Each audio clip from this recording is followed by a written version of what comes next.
എന്താണ് Epstein files? ആരാണ് Jeffrey Epstein? ഇപ്പോൾ ഈ റീസെന്റ് ആയിട്ട് സോഷ്യൽ മീഡിയയിൽ ഏറ്റവും കൂടുതൽ കണ്ടുവരുന്ന ഒരു പേരാണ് Epstein files or Jeffrey Epstein. അപ്പൊ നമുക്ക് അതിന്റെ ഒരു ചെറിയൊരു മിസ്റ്ററിയിലേക്ക് പോയി കാര്യങ്ങൾ സംസാരിക്കാം. അപ്പം ആദ്യമേ ഇതിന്റെ മിസ്റ്ററിയിലേക്ക് വരുവാണെങ്കിൽ, ജെഫ്രി എപ്സ്റ്റീൻ എന്ന് പറയുന്നത് ഒരു ഇൻവെസ്റ്റർ ആണ്. ബിഗ് ബിസിനസ്സിലും ബിഗ് കമ്പനീസിലും എല്ലാം മെയിൻ ആയിട്ട് ഇൻവെസ്റ്റ് ചെയ്യുന്നതാണ് പുള്ളിയുടെ മെയിൻ ആയിട്ടുള്ള ഒരു പരിപാടി. ദെൻ പുള്ളി ഒരുപാട് ക്രിമിനൽ കേസ് ലൈക്ക് കുറെ റേപ്പിസ്റ്റ്, സെക്സ് റാക്കറ്റിംഗ്, അങ്ങനെ ഒരുപാട് കേസുകൾ ഉണ്ടെങ്കിൽ പോലും പല ഉന്നത തലത്തിലുള്ള ഫ്രണ്ട്ഷിപ്പുകളും കമ്പനികൾ കാരണം പുള്ളി സുഖമായിട്ട് വെളിയിൽ സഞ്ചരിക്കുകയാണ്.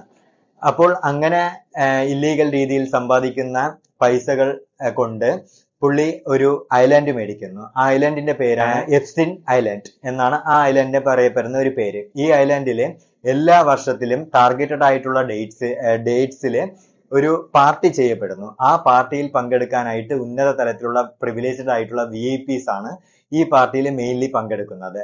കാരണം പുള്ളിക്ക് എല്ലാ പ്രിവിലേജ്ഡ് ആയിട്ടുള്ള VIPs like Donald Trump, bill Gates, അങ്ങനത്തെ പല ഉന്നത തലത്തിലുള്ള ആൾക്കാരുമായിട്ട് നല്ല അടുത്ത ബന്ധമുള്ളതുകൊണ്ടാണ് അവരെ എല്ലാം ഈ പാർട്ടിയിൽ ഇൻവൈറ്റ് ചെയ്യുന്നത്.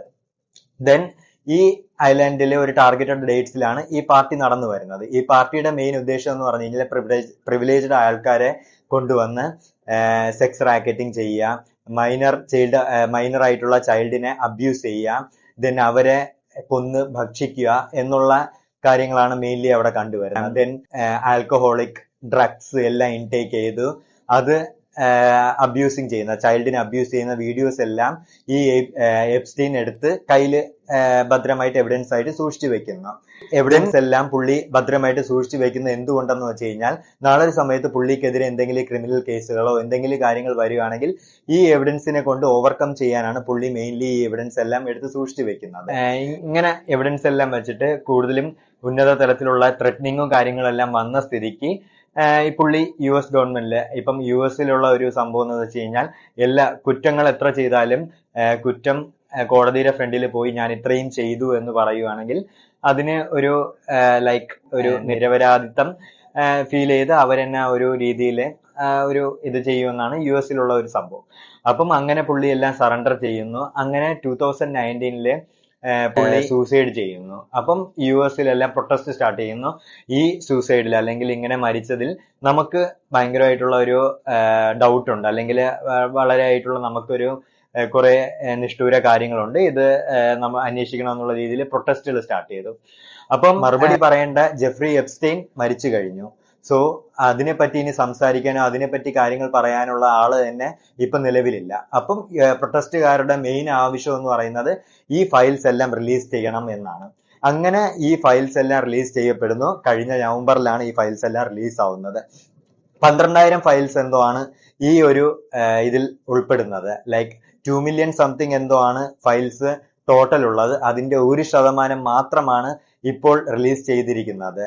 അപ്പോൾ ഇത് പബ്ലിക്കിനെ വിസിബിൾ ആയിട്ട് നമുക്ക് ആർക്ക് വേണമെങ്കിലും ആക്സസ് ചെയ്യാനെന്നുള്ള രീതിയിലാണ് US ഗവൺമെന്റ് അത് റിലീസ് ചെയ്തേക്കുന്നത്. So you can check it എന്ന് പറഞ്ഞു കഴിഞ്ഞാൽ ജെഫ്രി അല്ലെങ്കിൽ എപ്സ്റ്റീൻ ഫയൽസ് എന്ന് പറഞ്ഞ് ഗൂഗിളിൽ സെർച്ച് ചെയ്യുമ്പോൾ തന്നെ ഫസ്റ്റ് വരുന്ന US സൈറ്റിൽ തന്നെ നിങ്ങൾക്ക് കയറി അത് ആക്സസ് ചെയ്യാം.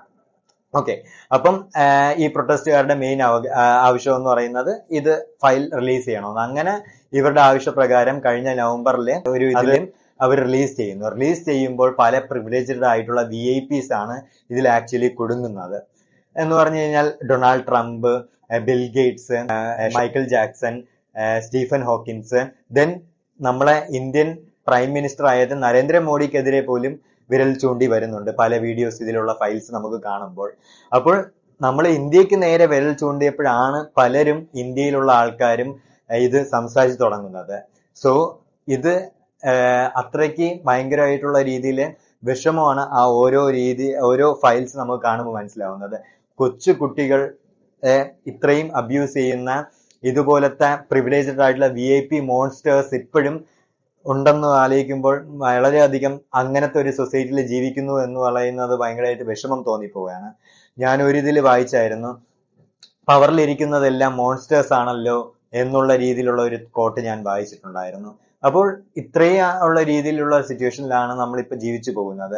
ഇതുപോലത്തെ എത്രയോ ചൈൽഡ് അബ്യൂസുകൾ നടന്നിട്ട് അവർ മിണ്ടാണ്ടിരുന്നിട്ടുണ്ടാവും, അവരൊന്നും പറയാണ്ടിരിക്കുകയായിരിക്കും.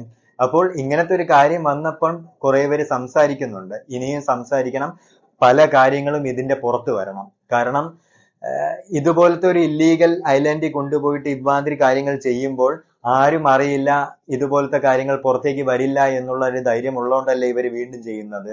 അതുകൊണ്ട് തന്നെ ഫുൾ ഫയൽസും അല്ലെങ്കിൽ 100%, ഇപ്പൊ 1% മാത്രമേ 12,000 ഫയൽസ് എന്തോ റിലീസ് ആയിട്ടുണ്ട്. ഫുൾ ഫയൽസും 100% ആയിട്ടുള്ള ഫുൾ ഫയൽസും റിലീസ് ആവണം. ആരൊക്കെ ഉണ്ടോ അവരെല്ലാം ഇതിൽ കുടുങ്ങുകയും ചെയ്യണം, അവർക്കെതിരെ നല്ല രീതിയിലുള്ള ഒരു ആക്ഷനും എടുക്കുകയും ചെയ്യണം. കാരണം ഇതിൽ മെയിൻലി അബ്യൂസ് ആയിരിക്കുന്ന മൈനർ ആയിട്ടുള്ള ചൈൽഡ്സ് ആണ്. അപ്പം 10 വയസ്സിനും 20 വയസ്സിനും ഇടയ്ക്കുള്ള ചൈൽഡാണ് മെയിൻലി ഇത് അബ്യൂസ് ആയിരിക്കുന്നത്. സോ അവർക്ക് വേണ്ടിയിട്ടെങ്കിലും ഇതിന് വേണ്ടിയിട്ട് ഈ ഉന്നത തലത്തിലുള്ള ആരൊക്കെ ഇതിലൊക്കെ ഉണ്ടോ അവരെല്ലാം കുടുങ്ങണം എന്ന് മാത്രം പറഞ്ഞുകൊണ്ട് എപ്സ്റ്റൈൻസ് ഇനിയും ഒരുപാട് ഫ്യൂച്ചറിൽ വരാം.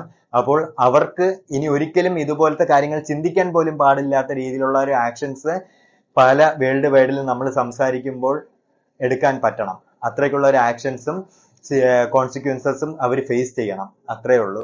കാരണം ഇതുപോലത്തെ ചൈൽഡ് അബ്യൂസും ചൈൽഡ് റേപ്പിസ്റ്റും ഒന്നും ഇനി ആവർത്തിക്കാൻ പാടില്ല എന്ന് പറഞ്ഞ്